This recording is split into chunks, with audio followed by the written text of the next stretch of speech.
дуруд ба ҳама. имрӯзҳо соҳаи вақтхушӣ яке аз соҳаҳои пешрафта ба ҳисоб меравад. барои сохтани иншоотҳои мураккаби инженерӣ пули бисёр ҷудо мешавад, то ки онҳо аз ҳама қиматтарин, баландтарин ё тезтарин дар дунё шаванд. одамони нотарс ба хотири лаҳзаҳои фаромӯшнашаванда тайёранд ки ба ҳар кунҷи дунё рафта маблағи калон сарф кунанд. ҳоло мо 10 аттраксиони аз ҳама хатарноки дунёро манзури шумо мегардонем. рафтем. No! God, please, no! No!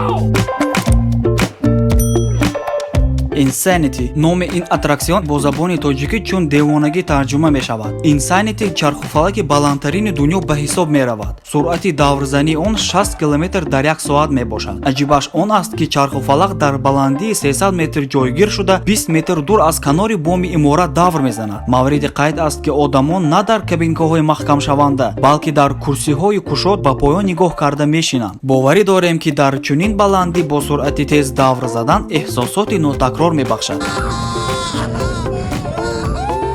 X-Cream.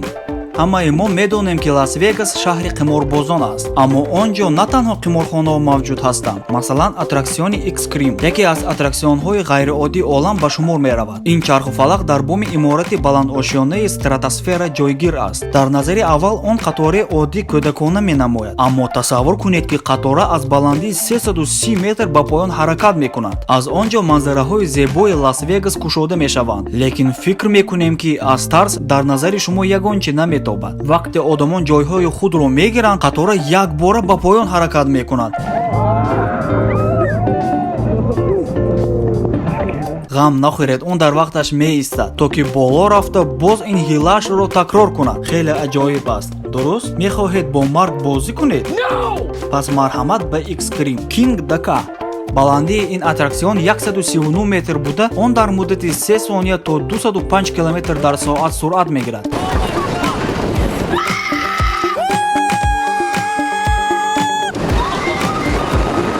бояд қайд кард ки 139 метр ба баландии 5 бинои 9 ошёнагӣ баробар аст. ба одамони сустасаб онро тавсия намедиҳем. барои сохтмони ин аттраксион $25 миллион сарф шудааст. он дар штати Нью-Ҷерсии Амрико ҷойгир мебошад. ин аттраксион ҳар як соат 1400 нафар хоҳишмандонро қабул мекунад. як тавсияи дигар қариб ки аз хотирам барояд. пеш аз ба King Dakar нишастан беҳтараш ягон хӯрок нахӯред. кӯпуруки 200 метра. дар Хитой кӯпурукҳои хатарнокро дӯст медорам. шояд шумо дар бораи кӯпуруки шишагине ки ҳар сол одамони зиёди нозукдилро метарсонад шунида бошед. имрӯз аз ҳама кӯпуруки дарозтарини шишагӣ дар Хитой дар боғи Хуаси ҷойгир шудааст, ки дарозии он 518 метр ва баландиаш 100 метр аст. ба ин кӯпурук махсус шишае соз карданд ки ғафсии он ба 3,5 сантиметр баробар аст. хавотир нашавед, ин кӯпурук то 5 тонн вазнро мебардорад. ин тақрибан 2600 одам. барои боз шавқовар шудан ба ин кӯпурук динамикҳо илова карданд, ки аз онҳо гоҳ-гоҳ овози шишаи шикаста мебарояд.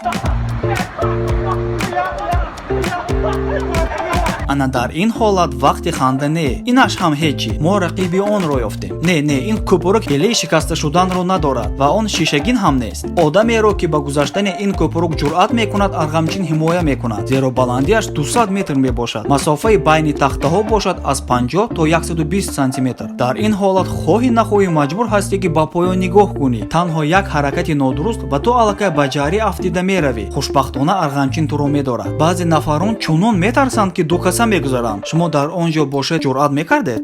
парвоз дар бевазнӣ. ҳар яке мо ақаллан як бор дар хобамон мисли парранда парвоз кардаем. баъд бедор шуда пушаймон мешавем ки дар амал ин номумкин аст. афсус, ҳеҷ каси мо супермен нестем, лекин мо ҳозир ба шумо як сирро фош мекунем. дар асл мисли парранда парвоз кардан мумкин аст. як ҳавопаймо лаборатория ба одамон имконият медиҳад ки дарунаш озод парвоз кунанд. ин ягон ҷодугарӣ нест, танҳо физикаи оддӣ. даруни ҳавопаймо шароити кайҳонии бевазнӣ сохта шудааст. ҳавопаймо 360 дараҷа дар ҳаво тоб мехӯрад ва ҳама чизи дарунаш буда як лаҳза вазни худро гум мекунад. серфинг дар вулкан. бо шунидани калимаи серфинг чӣ пеши назаратон меояд? муқаррар мавҷҳои баҳр, офтоб ва тахтаи рангине ки болояш рост меистанд. дуруст аст, лекин як намуди дигари серфинг низ вуҷуд дорад. серферҳои ҳозира лаваи вулканиро беҳтар аз об медонанд. тасаввур кунед ки шумо ба тахтаи хурдакак нишаста аз баландии 700 метр бо суръати 86 км дар соат болои вулкани оташфишон ба поён ҳаракат мекунед.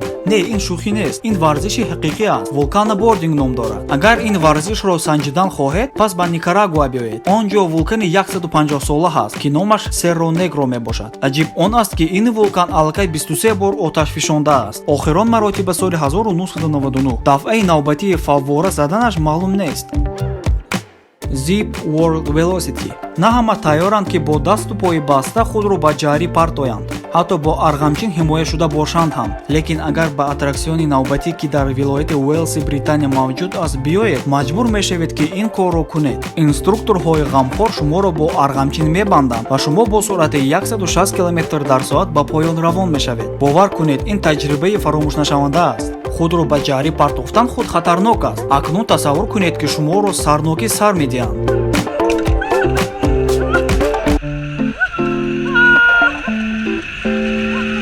Натарсед, инструкторҳо ҳамашро пешакӣ ба шумо мефаҳмонанд. Боз ба хоҳишмандон айнаки махсус медиҳанд, то ки чашмҳо аз боди сахт муҳофизат шаванд. Бо ин айнакҳо шумо бемалол метавонед манзараи зеборо тамошо кунед. Лекин рости гап, вақт барои тамошо кардан ниҳоят кам аст. Масофа 1,5 километр бошад ҳам парвоз ҳамаги 1 дақиқа давом мекунад. Яъне шумо мисли ракета гузашта меравед.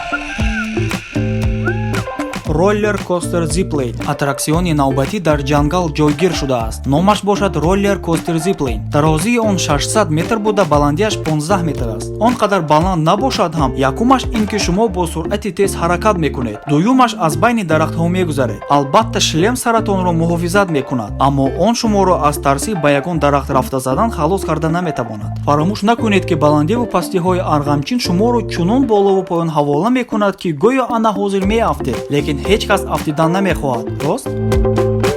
Хуашань Cliffside Pass. Шумо нафаре ҳастед, ки ҳаёти худро бехатар тасаввур карда наметавонед. Ё нотарс ҳастеду мехоҳед ҷасории худро исбот кунед, ва ё ки баръакс аз тарси баландӣ мехоҳед халос шавед, пас ин аттраксион маҳз барои шумо аст. Агар аз ин пайраҳаи кӯҳӣ гузашта тавонед, дигар ягон тарс дар дилатон намемонад. Он дар кӯҳи Хуашань ҷойгир аст. На ҳар кас ба гузаштани пайраҳа ҷуръат мекунад, зеро он ҷо ягон панҷара пешбинӣ нашудааст. Шуморо танҳо арғамчин медораду тахтачаҳои борики зери пой. Мегӯянд, ки онҳо боз меҷунбанд. Ҳоло ин аттраксион, ки болои кӯҳ дар баландии 1 километр воқеъ аст, ҷои аз ҳама хатарнок барои туристон ҳисобида мешавад. Натарсед, то имрӯз аз он ҷо ҳеҷ кас наафтидааст. Арғамчинҳо хело бадошт ҳастанд, аммо бояд гуфт, ки солҳои пеш ана ҳамин занҷирҳое, ки дида истодаед, тамоман набуданд. Одамон фақат ба воситаи тахтачаҳо боло мебаромаданд. Ана он вақт Хуашань дар ҳақиқат хатарнок буд.